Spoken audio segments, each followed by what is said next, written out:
الحمد لله وكفى وسلام على عباده الذين اصطفى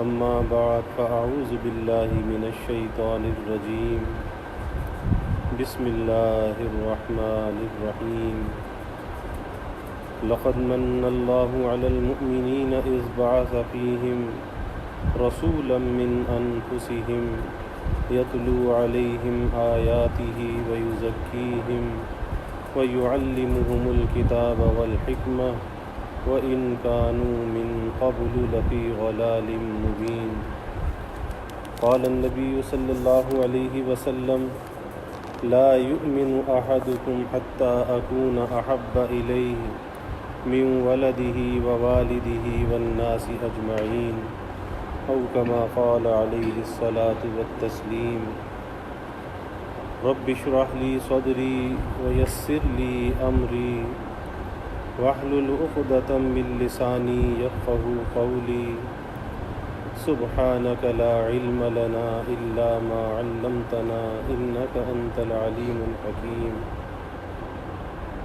إن الله وملائكته يصلون على النبي يا أيها الذين آمنوا صلوا عليه وسلموا تسليما اللهم صل على محمد عبدك ورسولك وصل على المؤمنين والمؤمنات والمسلمين والمسلمات صدق الله العظيم وصدق رسوله النبي الكريم ونحن على ذلك لمن الشاهدين والشاكرين والحمد لله رب العالمین۔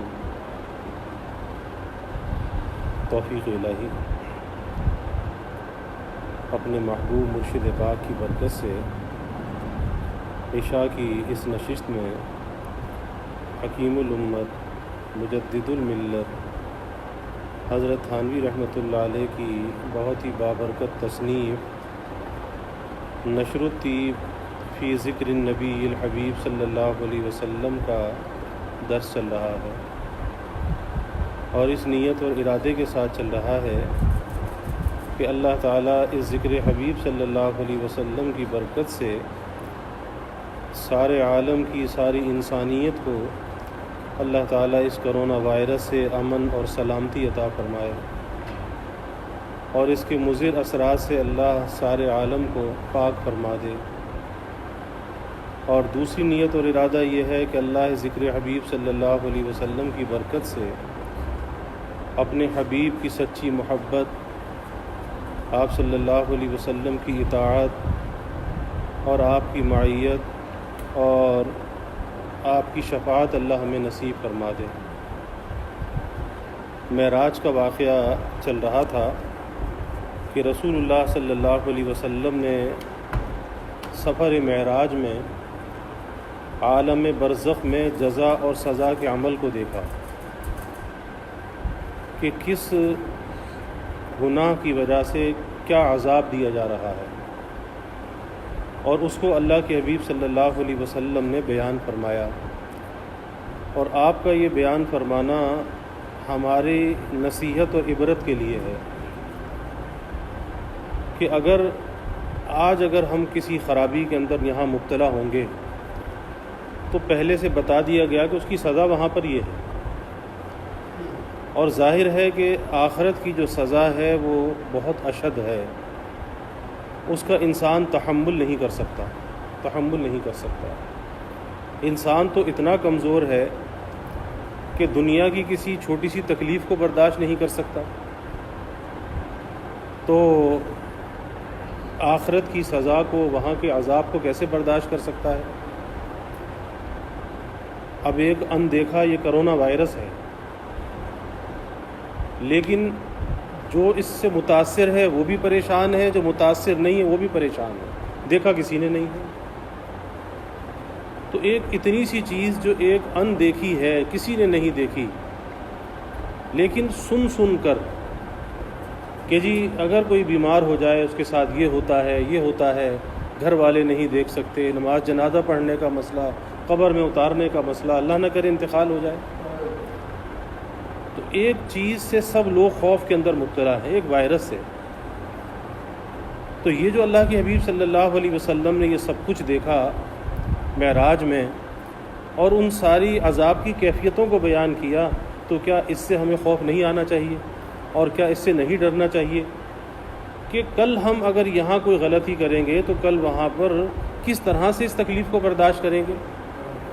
جیسے آپ صلی اللہ علیہ وسلم نے دیکھا ایک قوم پر آپ کا گزر ہوا کہ ان کے لب اونٹ کے سے ہیں، جیسے اونٹ کے لب ہوتے ہیں، اور اس میں سے چنگاریاں اندر جاتی ہیں منہ سے اور ان کے اسفل سے نکل رہی ہیں، اوپر سے جا رہی ہیں نیچے سے نکل رہی ہیں۔ اب اس عذاب کے اندر وہ مبتلا ہے۔ تو آپ صلی اللہ علیہ وسلم نے پوچھا کہ جبرائیل یہ کون لوگ ہیں؟ تو بتایا کہ یہ وہ لوگ ہیں جو یتیموں کا مال ظلماً کھاتے تھے، ظلماً مال کھا لیتے تھے۔ پھر آپ کا گزر ایسی عورتوں پر ہوا کہ پستانوں سے بندھی ہوئی لٹک رہی ہیں، جہنم کی آگ میں لٹک رہی ہیں۔ آپ صلی اللہ علیہ وسلم نے پوچھا کہ یہ کون ہیں؟ بتایا گیا کہ یہ زنا کرنے والیاں ہیں، زنا کرنے والی، بدکاریاں کرنے والی ہیں۔ اس پر کل میں عرض کر رہا تھا کہ آج ایک پلاننگ کے تحت، اور یہ یہود و نصارہ کی پلاننگ، اس کے تحت آج ہمارے ملک میں بھی بے حیائی کو پھیلایا جا رہا ہے، اس کی سرپرستی کی جا رہی ہے، اور جتنی بھی ملک میں NGOs کام کر رہی ہیں سب کے عزائم جو ہے وہ مذموم ہیں۔ ورنہ ہمارے ملک میں کوئی صدقہ خیرات کرنے والوں کی کمی تو نہیں ہے، لوگوں سے تعاون کرنے والوں کی کمی تو نہیں ہے۔ ابھی دیکھ لیا یہ کرونا وائرس کی وبا آئی، لوگ بے روزگار ہو گئے، کتنے لوگ مدد کے لیے نکلے ہوئے ہیں، اور اتنی مدد ہو رہی ہے کہ لوگوں کے پاس رکھنے کی جگہ نہیں ہے، وہ راشن لے لے کے بازاروں میں آ کر بیچ رہے ہیں۔ کتنی مدد ہو رہی ہے۔ تو کرونا سے تو لوگ مرے ہیں لیکن بھوک سے کوئی نہیں مرا۔ اتنی لوگوں کی مدد ہو رہی ہے کہ بھوک سے کوئی نہیں مرا، کوئی نہیں کہہ سکتا کہ فلاں آدمی بھوک سے مر گیا۔ تو جب اتنے ہمارے ملک میں مخیر حضرات موجود ہیں، سخاوت کرنے والے موجود ہیں، تو پھر یہاں پر NGOs کا کیا کام ہے؟ ان کا کام یہی ہے کہ اس ملک میں بانجھ پن پھیلانا، فیملی پلاننگ کو پروموٹ کرنا، اور اس طریقے سے بے حیائی کو پھیلانا، اور جتنے فنڈ ان کو ملتے ہیں، بیرونی فنڈنگ ہوتی ہے، فارن فنڈنگ ہے، جتنے فنڈ ان کو ملتے ہیں اس میں سے اکثر فنڈ تو اپنے اوپر وہ خود استعمال کر لیتے ہیں۔ آپ ذرا ان کے دفاتر دیکھیے جا کے، بڑے بڑے بنگلوں میں عالیشان دفاتر ہیں اور عالیشان گاڑیاں ہیں جن میں وہ سفر کرتے ہیں، ایئر کنڈیشن عالیشان ہوٹلوں کے اندر وہ رہتے ہیں۔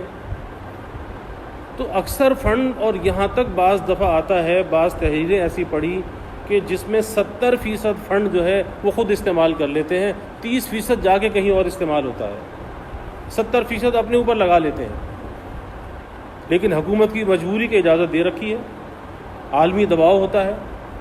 تو یہ ایسی NGOs ہیں جو اس ملک میں بے حیائی کو پھیلانے کا کام کر رہی ہیں، اور پچھلے مہینے میں جو عورت مارچ ہوا اس کے پیچھے یہی NGOs ہیں۔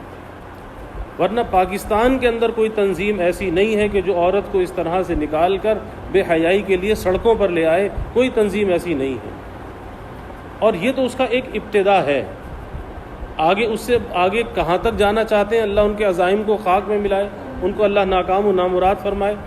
وہ کہاں تک جانا چاہتے ہیں کہ عورت کے سر سے اس کی چادر کو ہٹانا چاہتے ہیں، چار دیواری سے باہر اس کو لانا چاہتے ہیں، اور اس کی عزت آبرو جو محفوظ ہے اسے وہ غیر محفوظ بنانا چاہتے ہیں، اور اسے ایک ایسا مارکیٹ میں ایک شو پیس بنانا چاہتے ہیں کہ جس کے ذریعے سے وہ اپنے مقاصد کو پورا کریں۔ یہی عزائم ہے۔ اس لیے کبھی ایسی چیزوں کو اور ایسے جو منصوبے رکھنے والے NGOs ہیں، کبھی ان کی باتوں کے دھوکے کے اندر نہیں آنا چاہیے، بلکہ وہ دین دشمن بھی ہے، اسلام دشمن بھی ہے، اور عورت دشمن بھی ہے۔ پھر آپ صلی اللہ علیہ وسلم کا گزر ایسی قوم پر ہوا کہ جن کے پہلوؤں کا گوشت کاٹا جاتا تھا، گوشت کاٹا جا رہا ہے پہلوؤں سے، اور ان کو ہی وہ کھلایا جاتا ہے، گوشت بھی ان کا کاٹا جا رہا ہے اور ان کو وہ گوشت کھلایا جا رہا ہے۔ آپ صلی اللہ علیہ وسلم نے پوچھا کہ جبرائیل یہ کون ہے، کس لیے یہ عذاب دیا جا رہا ہے؟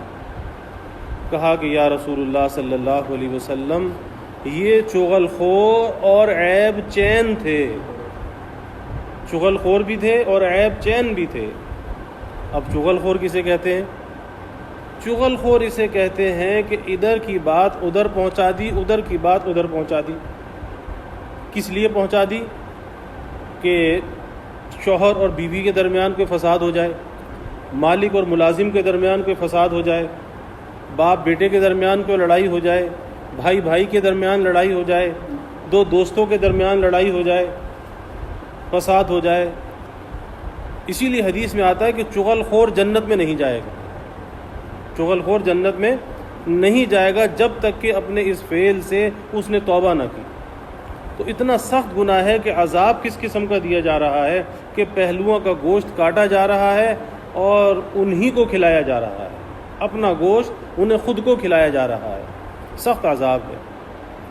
تو چغل خور کا مقصد جو ہے وہ لوگوں کے اندر توڑ پیدا کرنا ہے، دلوں کے اندر نفرتیں پیدا کرنا ہے۔ اور اللہ کیا چاہتا ہے؟ اللہ توڑ کو پسند نہیں کرتا، اللہ جوڑ کو پسند کرتا ہے۔ یہی وجہ ہے کہ چغل خور سے اللہ اس کا انجام اللہ نے بہت برا رکھا ہے۔ چغل خور کا جو انجام ہے وہ بہت برا ہے، کیونکہ وہ توڑ کو پسند کرتا ہے، شیطان توڑ کو پسند کرتا ہے، لیکن اللہ جوڑ کو پسند کرتا ہے۔ ہونا تو یہ چاہیے کہ اگر کسی بھائی مسلمان میں کوئی خرابی دیکھے تو اس کی خرابی کو بجائے کسی اور جگہ بتانے کے اسے چھپا لینا چاہیے، کہیں پہ ظاہر نہیں کرنا چاہیے۔ جیسے رسول اللہ صلی اللہ علیہ وسلم نے ایک دعا میں مکار دوست سے پناہ مانگی، عجیب دعا ہے۔ اللہم انی اعوذ بک من خلیل ماکر عیناہ تریانی وقلبہ یرعانی۔ یا اللہ میں مکار دوست سے آپ کی پناہ چاہتا ہوں۔ وہ مکار دوست کیسا ہے کہ دیکھتا تو بڑی محبت سے ہے، بڑی للچائی ہوئی نظروں سے دیکھتا ہے، لیکن دل کے اندر بغض اور عداوت رکھتا ہے۔ اور اس کے بغض اور عداوت کی پہچان کیا ہے؟ اس کے بغض اور عداوت کی پہچان یہ ہے ان رأى سیئة اذاعها، ان رأى حسنة اذاعها وان رأى سیئة ان رأى حسنة دفنها وان رأى سیئة اذاعها، کہ اس کے بغض کی پہچان یہ ہے کہ جب وہ کسی خوبی کو دیکھتا ہے تو اسے دفن کرتا ہے، ان رأى حسنة دفنها، اسے دفن کرتا ہے، یعنی لوگوں سے چھپاتا ہے کہ کہیں کسی کے سامنے اس کی تعریف ہو رہی ہے تو کہے گا کہ نہیں میاں اس کے اندر تو یہ خرابی بھی ہے، یہ خرابی بھی ہے، تو اس کی خوبی کو دفن کرتا ہے۔ لیکن اگر اس کی کسی برائی کو دیکھ لیتا ہے تو اس کی برائی کو لوگوں کے سامنے گاتا پھرتا ہے، لوگوں کے سامنے ظاہر کرتا ہے۔ یہ مکار دوست کی پہچان ہے جس سے اللہ کے حبیب صلی اللہ علیہ وسلم نے پناہ مانگی، اللہم انی اعوذ بک من خلیل ماکر، کہ یا اللہ میں مکار دوست سے آپ کی پناہ چاہتا ہوں۔ تو یہ چغل خور جو ہے یہ جنت میں نہیں جائے گا۔ اسی طرح عیب چین، لوگوں کے عیب ڈھونڈنے والا، اور لوگوں کے عیب ڈھونڈنے والا سب سے پہلے کسی اور کا نقصان نہیں کرتا، سب سے پہلے اپنا نقصان کرتا ہے، کیونکہ جب وہ دوسروں کے عیب کی ٹوہ میں لگا رہتا ہے، تلاش میں لگا رہتا ہے، تو کیا ہوتا ہے کہ اپنے عیب پہ اس کی نظر نہیں جاتی، اپنی خرابی پہ نظر نہیں جاتی۔ اب ایک آدمی اگر خود بیمار ہو اور اپنی بیماری کی وہ پرواہ نہ کرے اور وہ دوسروں کو کہے کہ فلاں کو نزلہ ہے، فلاں کو زکام ہے، فلاں کو یہ ہے، تو ظاہر ہے کہ اس کی بیماری جو اس کو نقصان دے گی، دوسرے کی بیماری اسے نقصان نہیں دے گی جتنا اس کی اپنی بیماری نقصان دے گی۔ تو اسے تو چاہیے کہ پہلے اپنی بیماری کا فکر کرے، اپنے اس کا علاج کرائے، طبیب کے پاس جائے۔ لیکن سب سے بڑا نقصان عیب چین جو ہوتا ہے لوگوں کے عیب پر نظر رکھنے والا اور لوگوں کے عیب کا تجسس کرنے والا سب سے پہلے اپنا نقصان کرتا ہے، کہ جب اپنے عیب پر نظر ہی نہیں ہوتی تو اس کی اصلاح کیسے ہوگی؟ یہی وجہ ہے کہ اسے اپنے اندر کوئی خرابی نظر نہیں آتی۔ سارا جہان تو غلط نظر آتا ہے، لیکن اپنے اندر اسے کوئی خرابی نظر نہیں آتی، کیونکہ اپنے اندر کے بارے میں وہ نہیں سوچتا کہ میرے اندر بھی کوئی خرابی ہے یا نہیں ہے۔ اور ہمارے حضرت رحمۃ اللہ علیہ فرماتے تھے کہ آدمی چاہے کسی بھی مرتبے اور منصب پر پہنچ جائے، لیکن اصلاح کی گنجائش پھر بھی موجود ہوتی ہے، اور اصلاح اور درستی کا جو سفر ہے یہ تو زندگی کے آخری سانس تک اور موت تک یہ چلتا رہتا ہے۔ لیکن کب؟ کہ جب اپنے اوپر آدمی نظر رکھے کہ میرے اندر خرابی کیا ہے، اپنی خرابی پر نظر رکھے۔ اور کسی انسان کے اندر خرابی کا ہونا اتنا برا نہیں ہے، خرابی ہو سکتی ہے، میرے اندر بھی ہو سکتی ہے، آپ کے اندر بھی ہو سکتی ہے، لیکن اس خرابی سے صرف نظر کرنا یہ بہت برا ہے، کیونکہ پھر اس کی اصلاح نہیں ہوگی، درستی نہیں ہوگی، اور وہ خرابی رہ جائے گی۔ اسی لیے مجدد تھانوی رحمۃ اللہ علیہ فرماتے تھے کہ اگر کسی شخص میں 99 خرابیاں ہوتی ہیں اور ایک خوبی ہوتی ہے، اور اس کا مجھ سے کوئی اصلاح تربیت کا تعلق بھی نہیں ہے، تو میری نظر اس کی 99 خرابیوں پر نہیں ہوتی، ایک خوبی پر ہوتی ہے کہ یہ ایک خوبی تو اس کے اندر ہے۔ اب جب اس کی خوبی پر نظر ہوگی تو کیا ہوگا کہ تجسس نہیں ہوگا، نہ اس کی حقارت دل کے اندر آئے گی، بلکہ آدمی یہ سوچے گا کہ یار یہ خوبی تو اس کے اندر ہے، یہ کمال تو اس کے اندر ہے۔ تو فرماتے تھے کہ جس کی اصلاح اور تربیت کی ذمہ داری میرے ذمہ نہیں ہے، اگر اس میں 99 خرابیاں ہیں اور ایک خوبی ہے، تو میری نظر اس کی 99 خرابیوں پر نہیں ہوتی بلکہ ایک خوبی پر ہوتی۔ اور جس کا تعلق ہے اصلاح و تربیت کا، اگر اس کے اندر 99 خوبیاں ہیں اور ایک خرابی ہے، تو میری نظر اس کی ایک خرابی پر ہوتی ہے کہ یہ خرابی بھی کیوں اس کے اندر رہے، اس کی بھی اصلاح ہونی چاہیے، کیونکہ اگر اس سے صرف نظر کیا تو یہ اس کے حق میں خیانت ہوگی، کہ اسے بتانا تو چاہیے کہ بھائی تمہارے اندر یہ خرابی ہے۔ یہی وجہ ہے کہ تربیت السالک کو آپ اٹھا کر دیکھ لیجئے، جس میں سالکین اور طالبین کے خطوط ہیں، کہ کس طرح سے طالبین اور سالکین نے اپنی اصلاح کا اہتمام کیا، کہ 2 یا 3 جلدوں کے اندر وہ کتاب ہے، 2 جلدوں کے اندر کس طرح سے اصلاح کا اہتمام کیا، اور کس طرح حضرت نے انہیں تعلیم کیا اور ان تعلیمات پہ عمل کیا۔ یہی وجہ ہے کہ اگر انسان اپنے اندر کی چیزوں کو درست نہ کرے، ہمارے حضرت رحمۃ اللہ علیہ فرماتے تھے کہ ایک ہے انسان کی جسمانی بیماری اور ایک ہے اس کی باطنی بیماری، روحانی بیماری کہہ لو، اس کی قلبی بیماری کہہ لو۔ تو جسمانی بیماری موت کے ساتھ ختم ہو جاتی ہے، وہ باقی نہیں رہتی۔ کتنا ہی شدید بیمار ہے، کینسر کا مریض ہے، ہارٹ کا مریض ہے، کسی اور بیماری میں مبتلا ہے، لیکن موت کے بعد اس بیماری کا سلسلہ منقطع ہو جاتا ہے۔ لیکن انسان کے اندر جو برے اخلاق اور بری عادات ہوتی ہیں، اس کی روح اور قلب کی جو بیماریاں ہوتی ہیں، تو انسان کے جسم کو موت آتی ہے، اس کی روح کو موت نہیں آتی۔ اس لیے وہ بیماریاں اس کا پیچھا نہیں چھوڑتی اور بعد مرنے کے بھی اسے پریشان کرتی ہیں، کیونکہ ان خرابیوں کی وجہ سے اسے جزا اور سزا کے عمل سے گزرنا پڑتا ہے۔ جیسا کرے گا تو ویسا بھگتے گا بھی۔ گندم از گندم برویت جو سے جو از مکافات عمل غافل مشو، کہ بھئی گندم بوئے گا تو گندم کاٹے گا، اور جو بوئے گا تو جو کاٹے گا۔ اس لیے نظر اپنے عیب پر، اپنی خرابی پر ہونی چاہیے، کبھی کسی دوسرے کی عیب جوئی نہیں کرنی چاہیے۔ اللہ تعالیٰ نے کثرت گمان سے منع کیا، تجسس سے منع کیا، بدگمانی سے منع کیا، کہ کسی سے بدگمانی نہ کرو، کسی کی حالت میں تجسس نہ کرو، نہ کسی کی اچھی حالت کا سراغ لگاؤ، نہ کسی کی بری حالت کا سراغ لگاؤ۔ کیونکہ جب آدمی کسی کے اندر تجسس کرتا ہے اور تجسس کرنے کے بعد کوئی بات پتہ چل جاتی ہے، تو اس بات کا پتہ چلنا ایک گمان کے درجے میں تو ہوتا ہے، یقین کے درجے میں نہیں ہوتا۔ لیکن شیطان تو اپنا کام کرتا ہے، کہ ارے تجھے تو بڑی ایک راز کی بات پتہ چل گئی کہ یہ آدمی تو ایسا بھی کرتا ہے. اب پھر وہ بات اندر رکتی نہیں ہے، وہ جا کے دوسروں سے نقل کر دیتا ہے، دوسروں سے نقل کر دیتا ہے. اور بہت دفعہ ایسا بھی ہوتا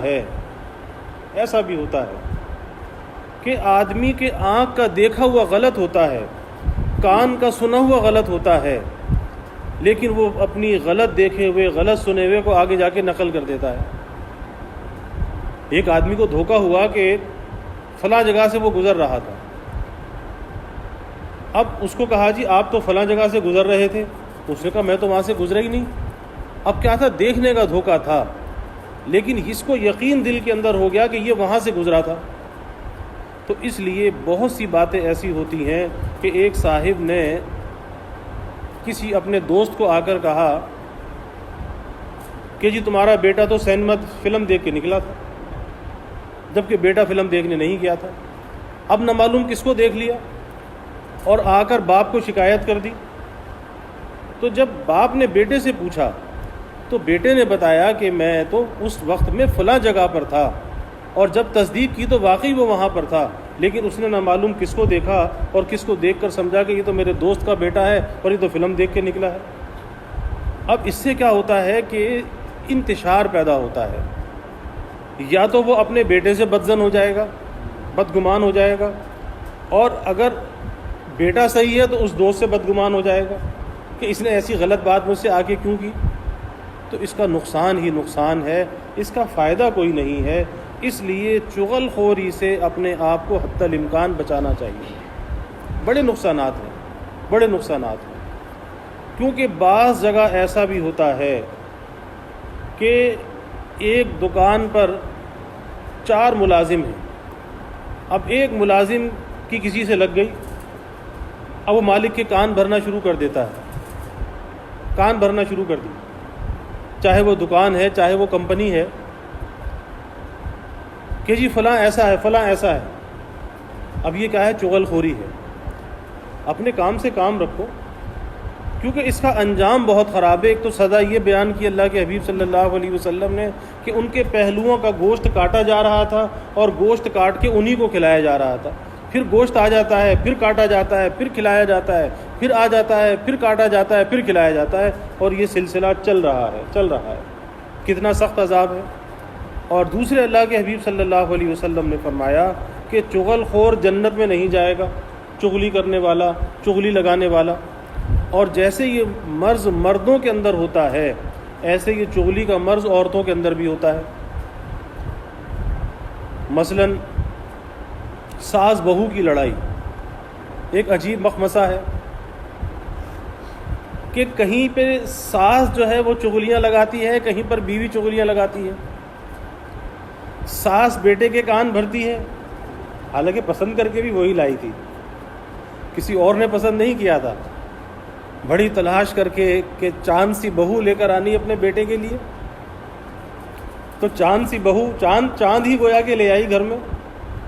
جب وہ چاند گھر میں لے آئی، اپنی پسند سے لے آئی، تو کمی کوتاہی تو ہر ایک کے اندر ہوتی ہے. ہر گھر کی اپنی بود و باش ہوتی ہے، ہر گھر کے رہن سہن الگ ہوتے ہیں، کھانے پکانے کے انداز اور طریقے الگ ہوتے ہیں، مرچ مسالے ڈالنے کے انداز الگ ہوتے ہیں، ہر چیز میں فرق ہوتا ہے. تو ہونا تو یہ چاہیے کہ اس کو موقع دیا جائے کہ اس گھر کے ماحول میں وہ ایڈجسٹ ہو جائے، موقع دیا جائے، اور ماں بن کر اس کی تربیت کی جائے کہ جیسے اپنی بیٹی کی تربیت کی جاتی ہے، اپنی بیٹی کو سکھایا جاتا ہے. اور اگر بیٹا اور بہو محبتوں کے ساتھ رہ رہے ہیں تو خوش بھی ہونا چاہیے کہ اللہ تیرا شکر ہے کہ ان کے دل آپس میں مل گئے. لیکن ہر عورت تو خیر ایسی نہیں ہوتی، لیکن بعض جگہ پر یہ چیز بھی ہضم نہیں ہوتی کہ یہ دونوں اتنی محبت سے کیوں رہ رہے ہیں، ہضم نہیں ہوتی. یعنی وہی ماں جو خوشی خوشی اس کو بیاہ کے لائی ہے، لیکن جب وہ دیکھتی ہے تو کہتی ہے کہ او ہو، اس نے تو میرے بیٹے پہ قبضہ کر لیا، میرا بیٹا تو اس کے قبضے میں چلا گیا، میں نے تو بیٹے کو پال کے جوان کیا تھا اور یہ ابھی آئی اور ابھی اس نے آ کے قبضہ کر لیا. تو بھائی قبضہ تو تم نے ہی دیا اس کا، نہ کرتے اس کی شادی، سنبھال کے رکھتے اپنے بیٹے کو گھر میں، کیوں کی تھی شادی؟ کس نے کہا تھا کہ شادی کرو؟ جب شادی کر دی تو بیٹے کا قبضہ دے دیا، بیٹا پرایا ہو گیا، اب پچھتانا کس بات کا؟ اب تو وقت کا تقاضا یہ ہے کہ ان کی خوشی سے خوش ہوا جائے، اگر وہ خوش تو ہم بھی خوش، تو ان کی خوشی سے خوش ہونا چاہیے۔ لیکن وہی بات کہ چغلیاں جو ہیں وہ شروع ہو جاتی ہیں، بیٹے کے کان کو بھرنا، اب وہ تو کام پر گیا ہے نا، ارے یہ تو سارا دن سوتی رہتی ہے، یہ گھر کا کام وام کچھ نہیں کرتی، فلاں کام کیا تھا اس نے بگاڑ دیا، ایک کھانا ذرا سا پکوا لیا وہ سالن ہی بگاڑ دیا، روٹی پکانی تو اس کو آتی نہیں ہے۔ اب یہ ساری باتیں ہیں جو میں بتا رہا ہوں کہ جو مشاہدات ہیں۔ اب یہ کیا ہے کہ چغلیاں شروع ہو گئیں، ماں جو ہے بیٹے سے اپنی بہو کی چغلیاں کر رہی ہے۔ اگر بیٹا عقل مند ہے، کسی نیک صحبت میں بیٹھنے والا ہے تو چیزوں کو بیلنس کر لیتا ہے، لیکن اگر وہ بھی کچے ذہن کا ہے تو بس ادھر ماں نے کہا ادھر بیوی سے جا کے لڑ لیا، اس کی نہ سنی۔ بھائی اس کی بھی تو پہلے سننی چاہیے تھی کہ آخر کیا واقعہ کس وجہ سے ہوا، اس کی بھی سن لیتا، جا کے لڑ لیا اور اپنی ازدواجی زندگی کے اندر تلخیاں گھول لیں۔ کس وجہ سے؟ چغلی کی وجہ سے، کہ ماں نے چغلی کی تھی۔ تو اس لیے شادی کے بعد مرد کا بڑا امتحان ہوتا ہے، مرد کا، کہ ایک طرف ماں ہے جس کا درجہ سب سے زیادہ ہے اور ایک طرف بیوی ہے، اس کا بھی بہت بڑا حق ہے۔ اب ان دونوں کے درمیان بیلنس کیسے کرنا ہے؟ کیونکہ مشہور مقولہ ہے کہ ایک گدڑی میں 10 فقیر تو رہ سکتے ہیں، 10 مرد تو رہ سکتے ہیں ایک گدڑی میں، لیکن ایک جگہ پر 2 عورتیں نہیں رہ سکتی۔ یہ مقولہ ہے کہ ایک گدڑی میں 10 فقیر رہ سکتے ہیں، لیکن ایک جگہ پہ 2 عورتیں نہیں رہ سکتی، کہ کھٹ پٹ ہوتی رہے گی۔ اب یہ مرد کی عقل مندی ہے، کبھی تو سوچتا ہے کہ میں تو شادی کر کے پچھتایا، اس سے تو شادی نہ کرتا تو بہتر تھا، ایک طرف بیوی ہے ایک طرف ماں ہے، میں جاؤں تو کہاں جاؤں؟ تو اب یہاں پر مرد کی سمجھداری کی ضرورت ہوتی ہے کہ چیزوں کو بیلنس کرنا، کہ نہ بیوی کو کچھ کہے نہ ماں کو کچھ کہے، بس سن لے، خاموشی سے سن لے۔ اور کبھی ایسا ہوتا ہے کہ بیوی جو ہے وہ ماں کی چغلیاں کرتی ہے، ساس کی چغلیاں کرتی ہے،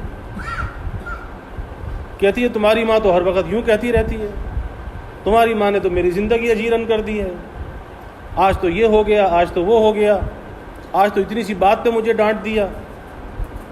اب اگر یہ کچے ذہن کا ہے تو یہ جا کے ماں سے لڑ لیتا ہے۔ اب ظاہر ہے کہ ماں کا تو ایک درجہ اور مقام ہے، کیونکہ مرد کے لیے ماں کا درجہ زیادہ ہے، عورت کے لیے شوہر کا درجہ زیادہ ہے۔ تو اب یہ چیزوں کو بیلنس کرنا، لیکن یہ فساد کس وجہ سے ہوتا ہے؟ چغل خوری کی وجہ سے ہوتا ہے، چغل خوری کی وجہ سے۔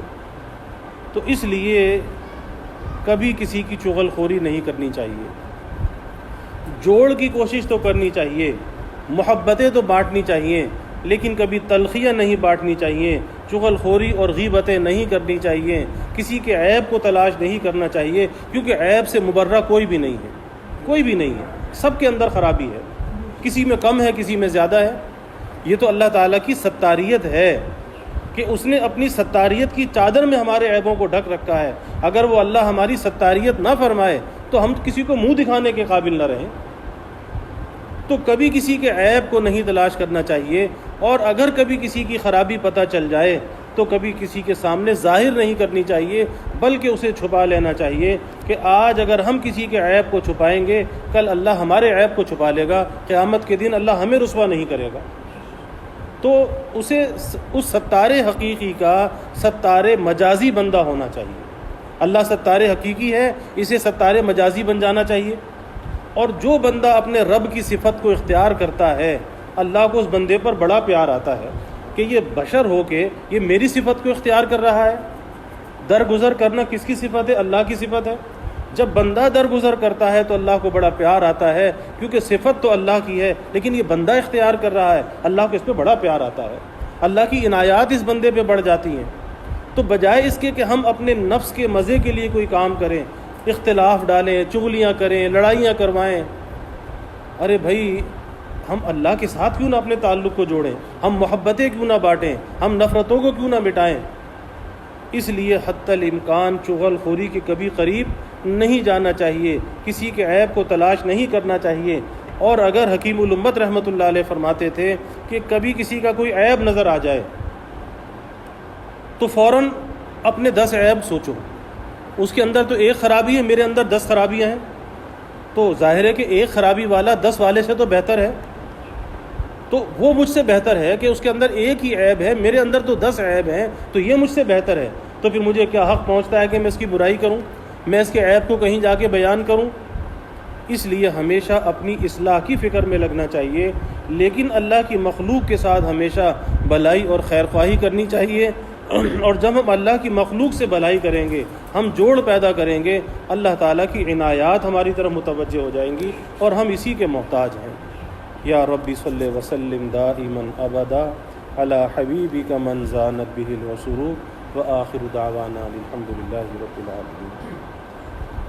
الحمد للہ رب العالمین والعاقبۃ للمتقین والصلاة والسلام علی اشرف الانبیاء والمرسلین۔ اللہم صلی علی سیدنا و مولانا محمد وعلی آل سیدنا و مولانا محمد وبارک وسلم۔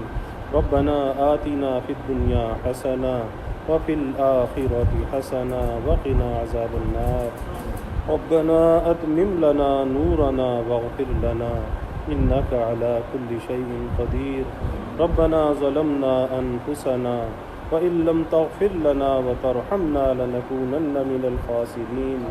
اللهم طهر قلوبنا من النفاق وأعمالنا من الرياء وألسنتنا من الكذب وأعيننا من الخيانة فإنك تعلم خائنة الأعين وما تخفي الصدور۔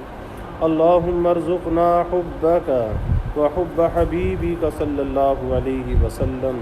اللهم ارزقنا حبك وحب من يحبك وحب عمل يقرب إلى حبك۔ اللهم ارزقنا شهادة في سبيلك واجعل موتنا ببلد رسولك۔ یا اللہ یا رحمان یا رحیم یا کریم یا ارحم الراحمین یا اکرم الاکرمین۔ یا اللہ ہمارے گناہوں کو معاف فرما، خطایا سے درگزر فرما۔ یا اللہ اپنی محبت معرفت عطا فرما، اپنی رضا والی زندگی یا اللہ نصیب فرما، اپنے رضا والے کاموں کی یا اللہ توفیق عطا فرما۔ یا اللہ ذکر حبیب صلی اللہ علیہ وسلم کی کامل برکات ہمیں نصیب فرما۔ اس ذکر حبیب کے انوار سے ہمارے قلوب کو معمور و منور فرما۔ آپ کی سچی محبت یا اللہ ہمیں عطا فرما، آپ کی عظمت ہمارے دلوں میں پیدا فرما۔ یا اللہ کامل اطاعت کی ہمیں توفیق عطا فرما، آپ کے طریقوں کی مخالفت سے یا اللہ ہماری حفاظت فرما۔ یا اللہ ہمیں اچھے کردار کا، اچھی گفتار کا حامل بنا، اخلاق نبوی صلی اللہ علیہ وسلم سے ہمارے ظاہر اور باطن کو آراستہ فرما۔ یا اللہ تجسس سے، عیب جوئی سے یا اللہ تو ہماری حفاظت فرما، چغل خوری سے یا اللہ ہماری حفاظت فرما۔ یا اللہ خلق خدا سے حسن ظن رکھنے والا بنا۔ اے اللہ ستاری یا اللہ لوگوں کی ستاری کرنے والا بنا، پردہ پوشی کرنے والا بنا۔ یا اللہ پردہ دری سے ہماری حفاظت فرما۔ اے اللہ ہم بھی تیری ستاریت کے محتاج ہیں، تو ہمارے ساتھ بھی یا اللہ ستاریت کا معاملہ فرما۔ یا اللہ نہ ہمیں یہاں پہ رسوا فرما، یا اللہ نہ ہمیں وہاں پہ رسوا فرما۔ یا اللہ اپنی محبت سے، معرفت سے ہمارے دلوں کو لبریز فرما۔ یا اللہ ذکر حبیب صلی اللہ علیہ وسلم کی برکت سے یا اللہ سارے عالم کی انسانیت کو امن اور سلامتی عطا فرما۔ اس کرونا وائرس کی وبا سے یا اللہ سب کو نجات عطا فرما، سارے عالم کو یا اللہ اس سے نجات عطا فرما۔ اے اللہ ساری خلق خدا پریشان، یا اللہ خلق خدا سب تیری طرف متوجہ۔ اے اللہ جو بھی ہے تیری ہی طرف دیکھ رہا ہے۔ اے اللہ تو اپنے فضل کا معاملہ فرما، اے اللہ عفو درگزر کا معاملہ فرما۔ یا اللہ ہم تیری ناراضگی کا، تیرے غصے کا تحمل نہیں کر سکتے، ہم کمزور ہیں، ضعیف ہیں۔ اے اللہ تو ہم سے درگزر کا معاملہ فرما۔ ہم اپنے گناہوں پر نادم ہیں، پشیمان ہیں، توبہ کرتے ہیں، استغفار کرتے ہیں۔ اے اللہ تیری ہی جانب رجوع کرتے ہیں۔ یا اللہ تو ہمارے گناہوں کو بھی معاف فرما، پوری امت حبیب کے گناہوں کو معاف فرما، سب سے عفو درگزر کا معاملہ فرما۔ اے اللہ اس وبا کو سارے عالم سے کھو دے۔ یا اللہ اس کے مضر اثرات کو سارے عالم سے دھو دے۔ یا اللہ جو متاثر ہیں انہیں صحت و شفا عطا فرما، تیرے سوا کوئی شفا دینے والا نہیں۔ اے اللہ تو اپنے فضل کا معاملہ فرما، شافی مطلق یا اللہ تیری ہی ذات ہے، نہ دواؤں میں شفا نہ اسپتالوں میں شفا۔ اے اللہ تو اپنے فضل کا معاملہ فرما، جو متاثرین ہیں انہیں صحت کاملہ عاجلہ عطا فرما۔ یا اللہ جو ہمارے محلے میں متاثر ہیں یا اللہ انہیں صحت و عافیت عطا فرما، ان کے گھر والوں کو بھی یا اللہ صحت اور عافیت عطا فرما، سب کے گھر والوں کو اس کے مضر اثرات سے بچا۔ ہماری بستی میں یا اللہ جو بھی متاثرین ہیں اے اللہ جماعت کے لوگ ہیں، سب کو صحت اور عافیت عطا فرما۔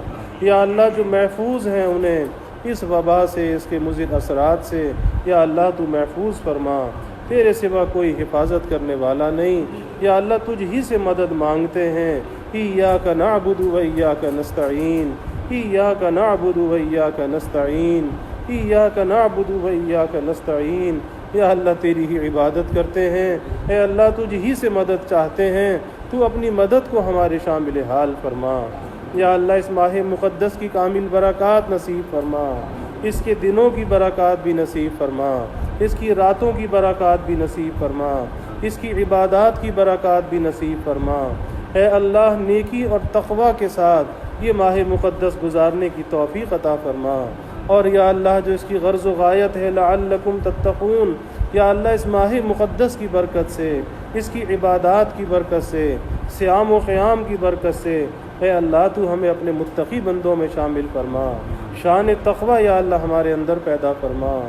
یا اللہ ہماری زندگیوں کو بدل دے، اس رمضان کو ہماری زندگیوں کے بدلنے کا ذریعہ بنا، اپنی نسبت اور معرفت میں ترقی کا ذریعہ بنا، اعمال میں یا اللہ ترقی کا ذریعہ بنا، استقامت کا ذریعہ بنا۔ یا اللہ سب کے رزق میں برکت، کشادگی، فراخی عطا فرما، رزق کے ظاہر میں بھی برکت عطا فرما، رزق کے باطن میں بھی یا اللہ برکت عطا فرما۔ کبھی کسی کو مخلوق کا محتاج نہ بنا، ہمیشہ اپنے در کا سائل اور بھکاری بنا، اپنے در کا منگتا اور سوالی بنا۔ یا اللہ ہمیں دین دنیا آخرت کی ہر بھلائی عطا فرما، ہر خیر عطا فرما، اپنی رحمتوں کا، برکتوں کا نزول فرما، راحتوں کا نزول فرما۔ یا اللہ ہمیں عافیت دارین عطا فرما۔ ربنا تقبل منا انک انت السمیع العلیم وتب علینا انک انت التواب الرحیم وجزا اللہ عنا محمدا صلی اللہ علیہ وسلم ما هو اہلہ وصلی اللہ تعالی وسلم علی النبی الکریم آمین برحمتک یا